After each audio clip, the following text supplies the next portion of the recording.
Crônicas do Amanhecer. Por Feijão, Centro Espírita Allan Kardec de Balneário Gaivota. Balneário Gaivota, 7 de junho de 2025. Netflix aborda política e religião em Apocalipse nos Trópicos. A Netflix anunciou o lançamento de Apocalipse nos Trópicos, um novo documentário da cineasta brasileira Petra Costa, amplamente conhecida por Democracia em Vertigem. O novo projeto vai explorar a crescente influência de líderes religiosos na política brasileira. Quando uma democracia termina e uma teocracia começa, questiona a sinopse. Na produção, Petra utiliza uma narrativa poética para analisar a relação entre o movimento evangélico e a crise política no país, além de explorar detalhes de figuras proeminentes neste cenário, como o presidente Lula e o ex-presidente Bolsonaro. O objetivo é imergir nas complexidades da democracia que enfrenta desafios severos, incluindo questões globais. A obra documental ainda descreve um famoso televangelista brasileiro, retratado como um pastor maior que a vida, que parece manipular Bolsonaro como um mestre de marionetes. A abordagem expõe a teologia apocalíptica que motiva os principais protagonistas do movimento.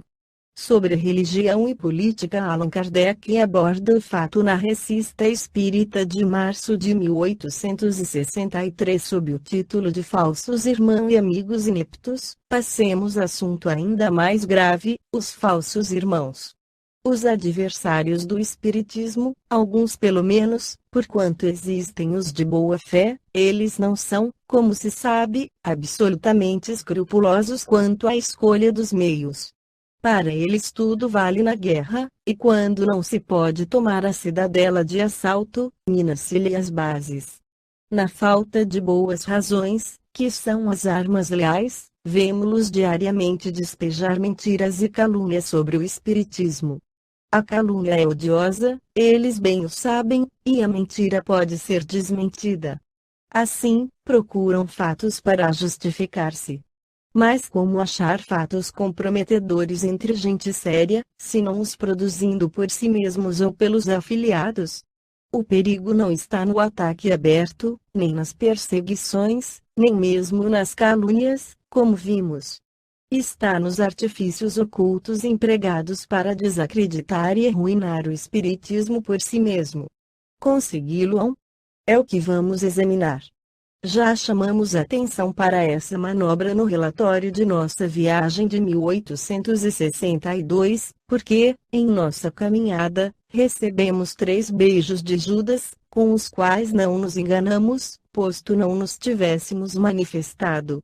Aliás, tínhamos sido prevenidos antes de nossa partida, bem como das armadilhas que nos seriam preparadas.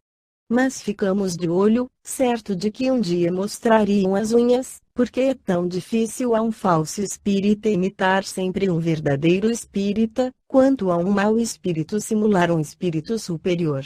Nenhum nem outro pode sustentar seu papel por muito tempo.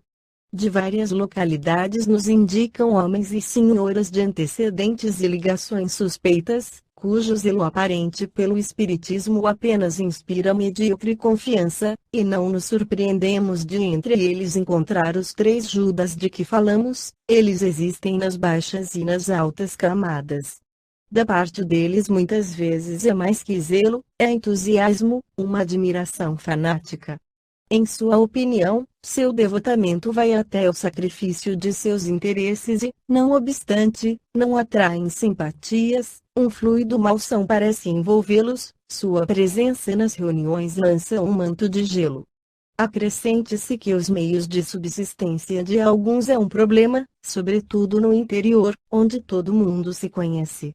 O que caracteriza principalmente esses pretensos adeptos é a tendência para fazer o Espiritismo sair dos caminhos da prudência e da moderação por seu ardente desejo do triunfo da verdade, a estimular as publicações excêntricas, a extasiar-se de admiração ante as comunicações apócrifas mais ridículas que eles têm cuidado de espalhar, a provocar, nas reuniões, assuntos comprometedores sobre política e religião. sempre para a vitória da verdade que não pode ficar sob o velador. Seus elogios aos homens e às coisas são incensórios de arrebentar, são os ferrabras do espiritismo. Outros são mais adocicados hipócritas. Com um olhar oblíquo e palavras melosas sopram a discórdia enquanto pregam a união. Colocam em discussão, com habilidade, questões irritantes ou ferinas, assuntos de natureza a provocar dissidências. Excitam uma inveja de preponderância entre os vários grupos e ficariam encantados se os vissem a se apedrejarem e, em favor de algumas diferenças de opinião sobre questões formais ou de fundo, geralmente provocadas, erguerem bandeira contra bandeira. Alguns, ao que dizem, fazem enorme aquisição de livros espíritas, de que os livreiros mal se apercebem, e uma propaganda intensa. Mas, por efeito do acaso, a escolha de seus adeptos é infeliz. Uma fatalidade os leva a procurar de preferência gente exaltada, de ideias obtusas, ou que já deram sinais de aberração. Depois, ao estourar um caso que deploram gritando por toda parte, constata-se que essa gente se ocupava do espiritismo, do qual, a maior parte do tempo, não entenderam uma palavra. Aos livros espíritas que esses zelosos apóstolos distribuem generosamente, com frequência adicionam, não críticas, pois seria inabilidade, mas livros de magia e feitiçaria ou escritos políticos pouco ortodoxos, ou ignóbeis diatribes contra a religião, a fim de que, surgindo um caso, fortuito ou não, numa verificação se possa confundir tudo. Esta foi a crônica do amanhecer de 7 de junho de 2025. Por Alfredo Feijão Lopes.